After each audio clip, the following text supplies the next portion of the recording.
ഞാൻ ജയൻ സാറിന്റെ ശബ്ദം ആദ്യമായിട്ട് അന്വേഷിച്ച് കേൾക്കുന്നത് സിറാജിക്കയാണ്. ഞാൻ തന്നെയാണ്. കാര്യം ജയൻ സാറ് വില്ലനായിട്ട് അഭിനയിച്ചിട്ടാണ് നായക വേഷം ചെയ്തു തുടങ്ങി. അപ്പം വില്ലനായിട്ട് അഭിനയിക്കുമ്പോഴേ ഞാനത് ശ്രദ്ധിച്ച് ചെയ്യാൻ തുടങ്ങിയിരുന്നു.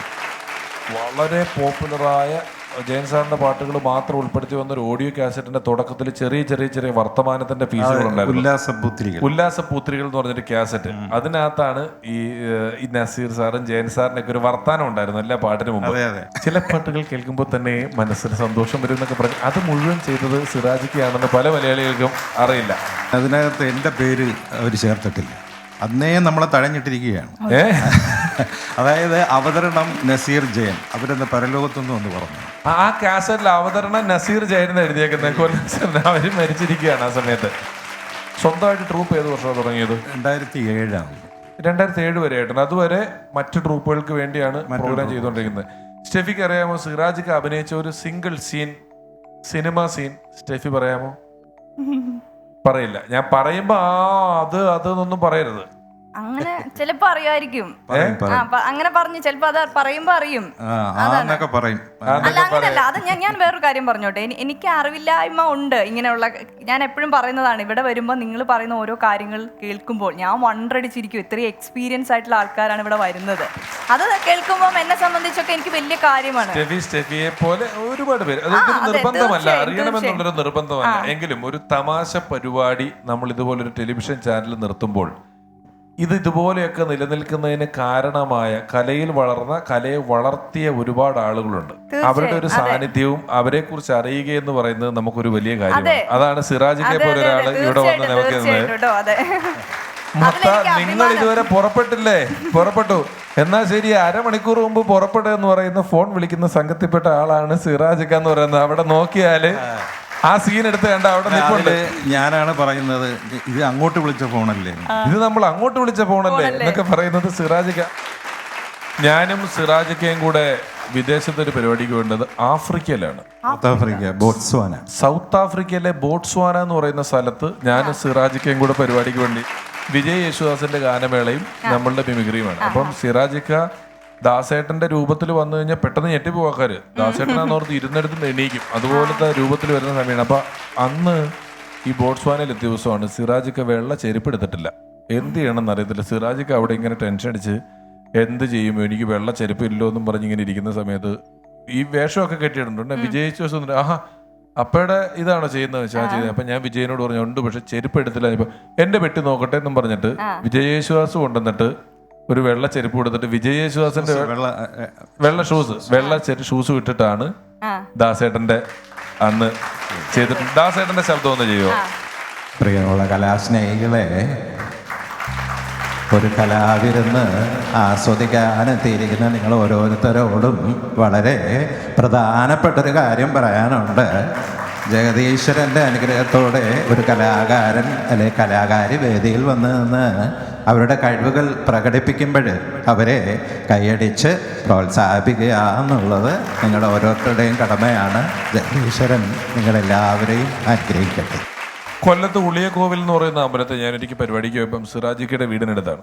സിറാജിക്ക 2 സ്റ്റാർ പറയാൻ വേണ്ടി കയറി. അപ്പൊ ദുൽഖർ സൽമാൻ സിനിമയിൽ വന്നിട്ടേ ഉള്ളൂ. ഒരു 2-3 വർഷമേ ആയിട്ടുള്ളൂ. ദുൽഖർ സൽമാന്റെ ശബ്ദം അങ്ങനെ അധികം ആരും മിമിക്രിയിൽ അനുകരിച്ച് തുടങ്ങിയിട്ടില്ല. അങ്ങ് വ്യക്തമായി നമ്മൾ പിടിച്ചിട്ടില്ല. അപ്പോ സിറാജിക്ക വന്നിട്ട് ദുൽഖർ സൽമാന്റെ ശബ്ദം ചെറുതായിട്ട് പറഞ്ഞു കേൾപ്പിച്ചു. ഗംഭീര ശബ്ദം. പക്ഷെ ദുൽഖർ സൽമാന്റെ ഏതെങ്കിലും ഒരു സിനിമ പൂർണ്ണമായിട്ട് കണ്ടിട്ട് ദുൽഖർ സൽമാന്റെ ഒരു ഡയലോഗ് കിട്ടിയിട്ടുമില്ല. ശബ്ദം കറക്റ്റുമാണ്. എന്നിട്ട് വാത്സല്യത്തിലെ മമ്മൂക്കയുടെ ഡയലോഗ് ദുൽഖർ സൽമാൻ പറയുന്നത് കാണിച്ചിട്ട് എന്തൊരു കൈഡിയായിരുന്നു അറിയാം അവിടെ കാണിച്ചത്. അല്ല, ആ സിനിമയിലെ ഡയലോഗ് ഞാൻ ഉസ്താദ് ഹോട്ടലിലെ ഡയലോഗ് പിന്നെ പറഞ്ഞു തുടങ്ങിയ സാറേ, നിനക്ക് കേരളത്തിലെ പിള്ളേരെ അറിയില്ല. ബസ്സിന് കലറിഞ്ഞും പോസ്റ്റടിഞ്ഞ് നടക്കുന്ന കുറച്ച് പിള്ളേരുണ്ട്. 10 പൈസ കൈ കണക്ക്. പക്ഷെ ഒരിക്കലും ചതിക്കില്ല, വഴിയിലിട്ടച്ച് പോകത്തുമില്ല. സാറാ, ഒരു കാര്യത്തിൽ എനിക്ക് വിഷമമാണ്. ഞാൻ നിന്നെ തേടി വരില്ല എന്നത് കരുത്. സാറാ, നിന്നെ എനിക്ക് വലിയ ഇഷ്ടമാണ്. ആദ്യത്തെ പ്രശ്നം മേലെടുത്ത് രാഘവനായിട്ട് ചെറ്റ തന്നെയാണെന്നുള്ള ഡയലോഗ് ഇന്ദ്രജിത്ത് പറയുന്നത്. മേലെടുത്ത് രാഘവനായിട്ട് ചെറ്റ തന്നെയാണ്. ഈ കണ്ട പറമ്പും പുരയോടൊക്കെ എൻ്റെ ചോരയും നീരും വീർപ്പോ അന്ന് ജപ്തി ചെയ്ത് പടിയിറക്കി വിട്ടപ്പോൾ രക്ഷിക്കാൻ ഒരാൾ വന്നു, നമ്മുടെ കുഞ്ഞമ്മാമ. അന്ന് അമ്മ പറഞ്ഞു, കുഞ്ഞമ്മാമ നമ്മുടെ ദൈവമാണ്. പുതിയ എന്തെങ്കിലും ഇറക്കണ്ടോ സിറാജക്കാരി? പുതിയത് വടക്കം വീരഗാഥയിലെ മമ്മൂക്ക പറഞ്ഞ ഡയലോഗ് ചില താരങ്ങൾ പറഞ്ഞാൽ ലംഘിക്കും എന്നുള്ള സംഭവമുണ്ട്.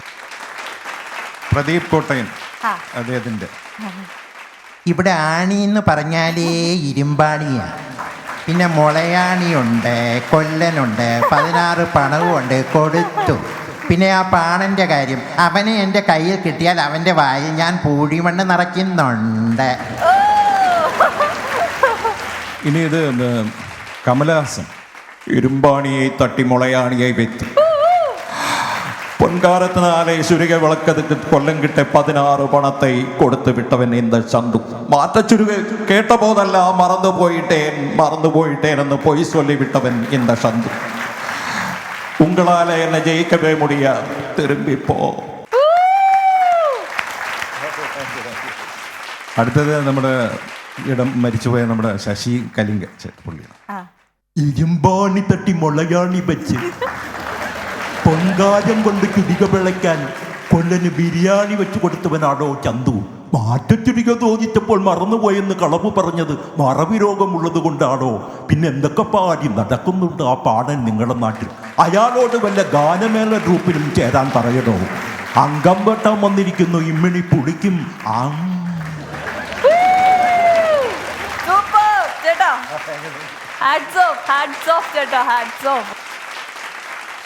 ഞാൻ എഞ്ചിപ്പണിക്കർ ഒരു ശ്രമം നടത്തിക്കൊണ്ടിരിക്കുക. ശ്രമം നടക്കട്ടെ. എടാ, ഈ ഇരുമ്പാണി തട്ടി മുളയാണിയാക്കുക എന്ന് പറയുന്നത് നിസ്സാര പ്രശ്നമൊന്നുമല്ല. പിന്നെ കൊല്ലന് 16 പണം കൊടുത്തു എന്ന് പറയും. ഏത് കൊല്ലന് കൊടുത്തു? എപ്പോൾ കൊടുത്തു? എന്തെങ്കിലും തെളിവുകൾ നിങ്ങളുടെ പക്കലുണ്ടോ? ഇതൊന്നുമില്ലാതെ കയറി വന്നിരിക്കുക, മര്യാദക്കിറങ്ങി പോകുന്നതാണ് നിങ്ങൾക്ക് നല്ലത്. അന്തരിച്ച ഗോപൻ ചേട്ടൻ, ആകാശവാണിയിലുണ്ടായിരുന്ന ഗോപൻ ചേട്ടൻ, ശ്വാസകോശം സ്പോഞ്ച് പോലെയിൽ നിന്ന് ഒറ്റ അനൗൺസ്മെന്റിലൂടെ മലയാളിയിൽ നെഞ്ചിലേറ്റിയ ശബ്ദം. ഗോപാല ഗോപാല, നമ്മുടെ വടക്കമ്പാട്ടിലെ ചന്തു ഉണ്ടല്ലോ, അയാള് ചതിയനാണ് പോലും. ആഹാ, അങ്ങനെയാണോ? അയാള് ഇരുമ്പാണി തട്ടുകയും പിന്നെ അത് മുളയാണിയാക്കുകയും ചെയ്തു അത്രേ. പക്ഷേ ഗോപാല, സത്യത്തിൽ ചന്തു ചതിയനെയല്ല. ചന്തുവിനെ തോപ്പിക്കാൻ ചെന്നാൽ വലിയ വില കൊടുക്കേണ്ടി വരും.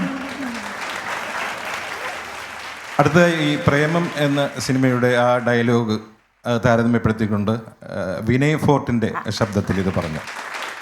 സാറേ, ഈ ഇരുമ്പാണി എന്ന് പറയുന്ന സാധനമുണ്ടല്ലോ, സിമ്പിളാണ്. പക്ഷെ മുളയാണി പവർഫുൾ, കിട്ടാൻ പോണില്ല.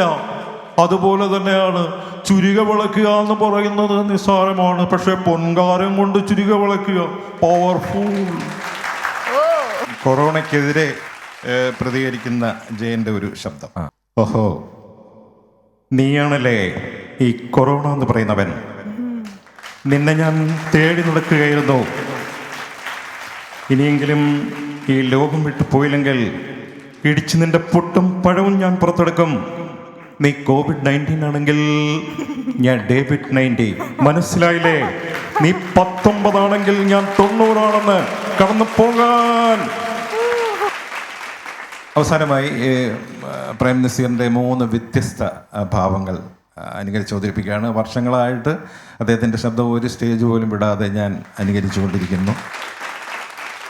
രാധേ, അപ്പം നിൻ്റെ കുണുങ്ങിയുള്ള നടത്തവും നിൻ്റെ ശൃംഗാരഭാവമൊക്കെ കാണുമ്പോൾ ഞാനാകെ കോരിത്തിരിച്ചു പോവുകയാണ്.